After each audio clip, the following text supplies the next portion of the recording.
warahmatullahi wabarakatuh. Salam sejahtera, salam, Om Swastiastu, Namo Buddhaya, salam kebajikan. Teman-teman semuanya, bagaimana kabar Anda hari ini? Di tengah pandemi, kesehatan menjadi hal utama. Maka dari itu, teman-teman yang sedang berada di rumah, berada di kosannya, berada di daerahnya, maka hal yang terpenting pada kali ini adalah tetap jaga kesehatan. Teman-teman semuanya, minggu lalu pada pertemuan kedua kita telah banyak mendiskusikan bagaimana perkembangan PGRI di masing-masing daerah. Lalu bagaimana kondisi situasi pendidikan pada umumnya, maka kaitannya dengan PGRI, seberapa besar peran PGRI membangun pendidikan yang berkualitas. Nah, teman-teman semuanya, pada pertemuan kali ini, pertemuan ketiga, ya, kita akan mendiskusikan bagaimana tantangan organisasi PGRI dalam memajukan pendidikan di era revolusi industri 4.0. Lalu apa yang bisa kita lakukan dalam menyiapkan pendidikan yang berkualitas?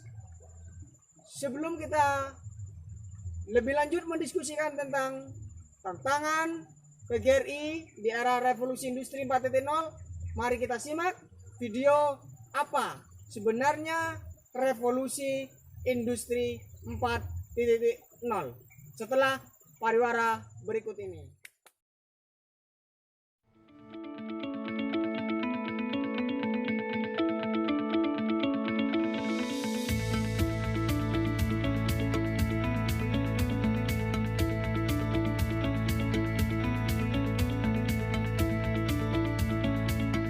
Revolusi industri keempat atau Industrial Revolution 4.0 kini menjadi perbincangan banyak pihak.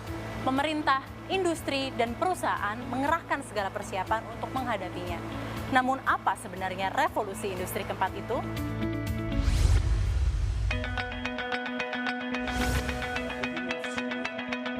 Klaus Schwab adalah sosok yang pertama kali mengemukakan istilah itu kepada publik di pertemuan World Economic Forum 2016. Schwab memaparkan revolusi teknologi sedang berlangsung dan mengaburkan batas antara fisik, digital, dan biologis.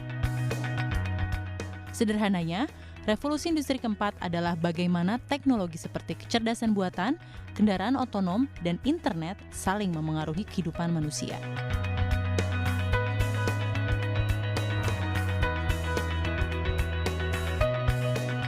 Lalu apa saja tahapan revolusi industri sebelumnya? Revolusi industri 1 dimulai pada abad ke-18 dengan adanya penemuan mesin uap dan mesin manufaktur. Revolusi industri kedua pada abad ke-19 ditandai dengan adanya produksi massal, mesin listrik, dan standarisasi industri. Revolusi industri ketiga ditandai dengan adanya komputer dan teknologi informasi pada abad ke-20. Dan saat ini kita sedang berada di era revolusi industri keempat.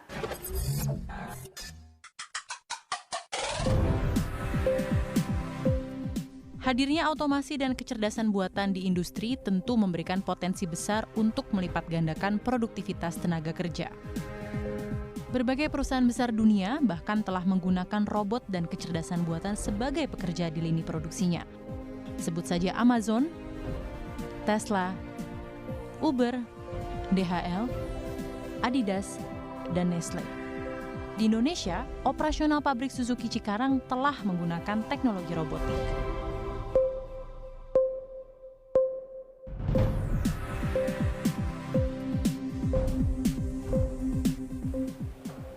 Namun, di balik manfaat bagi percepatan dan otomasi industri, banyak sekali tantangan bagi ekonomi dalam menghadapi revolusi industri keempat. Padahal, Indonesia saat ini tengah menikmati periode bonus demografi berkat banyaknya populasi penduduk dalam rentang produktif.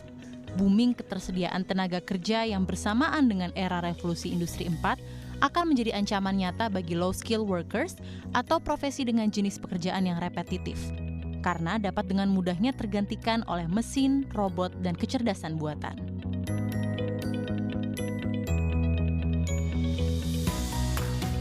Menurut data McKinsey, 7 bidang pekerjaan yang akan tetap bertahan di era otomasi antara lain industri kreatif, teknologi informasi, profesional, manajer, pelayanan kesehatan, pendidikan, dan jasa konstruksi. Kementerian Perindustrian telah meluncurkan inisiatif Making Indonesia 4.0 dalam menghadapi revolusi industri keempat. Ada 10 prioritas nasional lintas sektoral dalam upaya memperkuat struktur perindustrian Indonesia dalam menghadapi tantangan di masa depan. Jadi, selamat datang di Revolusi Industri. Semuanya, setelah tadi kita menyaksikan apa revolusi industri 4.0, maka tantangan kita dalam dunia pendidikan tak cukup hanya sekedar menjadi guru, tak cukup hanya terlibat pada organisasi PGRI, tetapi inovasi, kreativitas, dan integritas pada perkembangan teknologi hari ini menjadi modal utama. Hingga teman-teman semuanya, pada saat saudara menempuh pendidikan di kampus yang kita cintai, maka tak cukup kuliah di dalam ruang kelas. Ada tantangan-tantangan besar yang harus kita jawab. Salah satunya adalah kita tak mungkin dikendalikan oleh teknologi, tapi sebisa mungkin kitalah yang akan mengendalikan teknologi itu sendiri. Sehingga persoalan moralitas, persoalan karakter, persoalan budi pekerti tak bisa tergantikan oleh apapun, termasuk teknologi. Untuk itu, mari kita siapkan diri menjawab tantangan di era revolusi 4.0. Sekian dan terima kasih. Selamat berdiskusi, sukses semuanya, salam sejahtera, salam, Om Swastiastu, Namo Buddhaya, salam kebajikan, Assalamualaikum warahmatullahi wabarakatuh.